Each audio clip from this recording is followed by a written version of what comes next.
guys, niata karon din sa staff house sa CPTC sa Monte alang sa another recipe na sa magluto sa tanos atong vlog karon.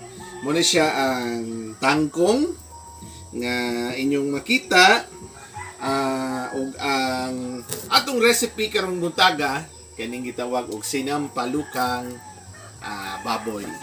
So, atuan ang giuna, gilatan ang atuang baboy. Kung lantaon ninyo din sa atuang kaning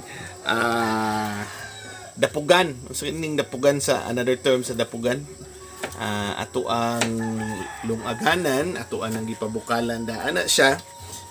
Bukog na siya guys, ang atuang karne na siya sagol nga kaning mga ribs. So mo ni mga ribs sa atong karne. Atong gipabukalan na mga 2 hours na siya tungod kay para muhumok ang atuang kaning bukog ug unod para sa atuang lutuon karon. So, gi-ready na nato ang mga ingredients.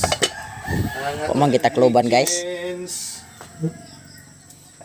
Kaning native kayo no, sampalok, onion og ang atong kaning pwede po na siya butangan og luya. So kaning luya na to atuan siyang ibutang. So kung muhumok na to siya guys, ini kahumok ato niya ato siyang ilunod ang atuang kuan.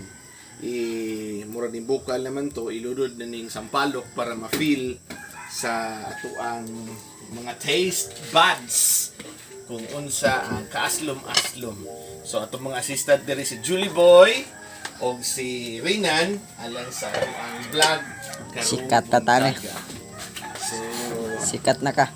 muna siya dayon ilunod pud ng later on kaning atong sibulyon og ang karing atuang luya. So unya guys, ato ang ihatod unya, mo post sa tagkadali para sa ato ang vlog unya ang finished product sa ato ang sinampalukang karneng baboy.